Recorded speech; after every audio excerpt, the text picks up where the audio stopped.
I talk about this a lot because there's no doubt that identity theft is becoming a very big problem, an enormous problem.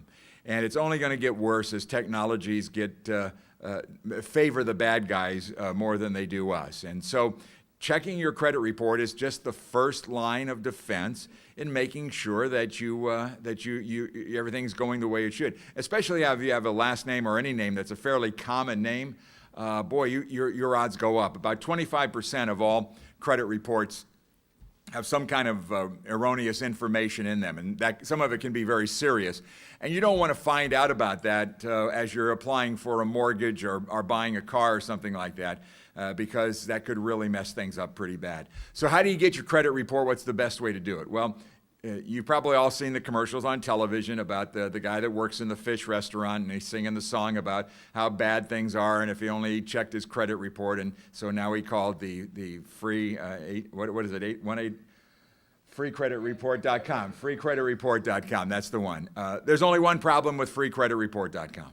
It's not free. It's not free, okay? They're selling you a credit monitoring service, and there's nothing wrong with that. I'm not telling you not to do it, but with that comes a fee to get into the program and all the things that are involved in that. The way you get your the way you get your credit reports from the 3 different credit reporting companies is to go to annualcreditreport.com, annualcreditreport.com. And you can access those reports each year, once a year, each year, for no cost at all.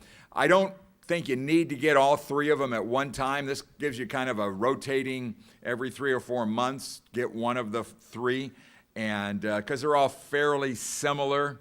And so you can do that and just check to make sure they're okay. If you want to go ahead and get all 3 just to get it started, that's fine. You could do that. But get on that rotation of just getting one every 3 or 4 months, and you'll at least have that base covered, and it makes a lot of sense.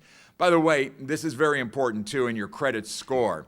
If you go to like freecreditreport.com, they're going to pull your credit report, and that's going to drive down your credit score. Every time your credit report is pulled, it lowers your score because it's telling them you're thinking about making a major purchase, and so that's going to drive down your credit score. If you get your credit reports through annualcreditreport.com, it does not affect your credit score.